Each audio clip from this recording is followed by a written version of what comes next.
তার একটা নেশা ছিল, গুম ব্যক্তিদের হাত পা চোখ বেঁধে নৌকায় করে মাছ বুড়িগঙ্গায় নিয়ে যেত, গুলি করে লাশটা নদীতে ফেলে দিত। গুলি করার পর নিহত ব্যক্তির মগজ ও রক্তের গরম ছিটা হাতে লাগলে দারুণ ফিলিংস হতো তার। 1030টি খুনের অভিযোগ রয়েছে তার বিরুদ্ধে।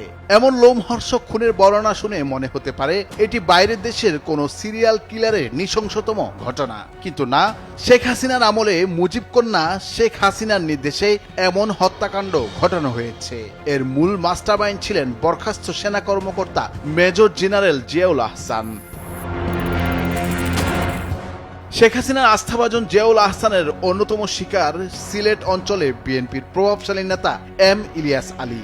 বিএনপি নেতা ইলিয়াস আলীকে হত্যা করে মেজর জেনারেল জিয়াউল আহসানের নেতৃত্বে একটি কিলিং স্কোয়াড। হত্যার পর খুনিচক্র ইলিয়াস আলী লাশ যমুনা নদীতে ফেলে দেয়। এই চাঞ্চল্যকর গুম ও হত্যার নির্দেশদাতা ছিলেন খোদ তৎকালীন প্রধানমন্ত্রী শেখ হাসিনা। আন্তর্জাতিক অপরাধ ট্রাইব্যুনালে 164 ধারায় দেয়া স্বীকারোক্তিতে ইলিয়াস আলীকে অপহরণের পর লোমহর্ষক হত্যাকাণ্ডের বর্ণনা নিয়ে চাঞ্চল্যকর তথ্য উঠে আসে।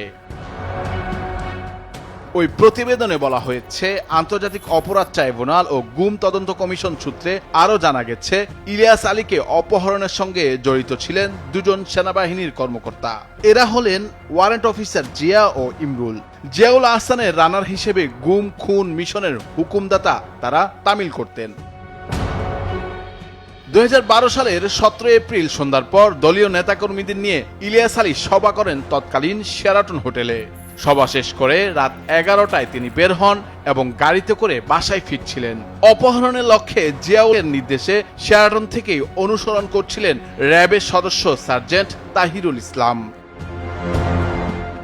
আন্তর্জাতিক অপরাধ ট্রাইব্যুনালের সূত্র থেকে জানা যায়, ইলিয়াস আলীকে অপহরণের পর হত্যা করা হয়েছিল। হত্যার পর তৎকালীন র্যাব কর্মকর্তা এবং পরবর্তী সময়ে সেনাবাহিনীতে পদোন্নতি পেয়ে মেজর জেনারেল জিয়াউল আহসান অফিসে ফিরে স্বস্তি ও আনন্দ প্রকাশ করেছিলেন।